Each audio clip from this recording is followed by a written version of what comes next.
السلام عليكم. اليوم الغدا مالتنا خباز. هذا مصدق ثرمته، سلقته،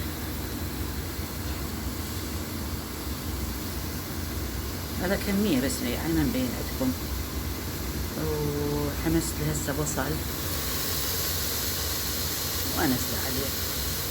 أنا أسوي شكلي، أنا أسوي أحمر وأسوي يعني بالكركم شوية، يعني بدون معجون. هسه حمست البصل أنزل الخباز، خليت عليه شوية كركم إلى أن ينشف يحمس. أقسمه قسم نص من عنده خلي عليه معجون، أحمس له معجون وأنزل عليه. القسم الثاني هاي أخليه ينشف. سويت شوية بطر وفرش، طبخت لنا العنبر ويا الخباز.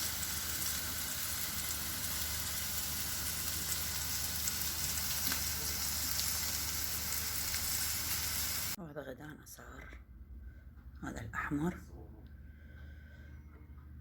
هذا الأخضر اللي بالكركم.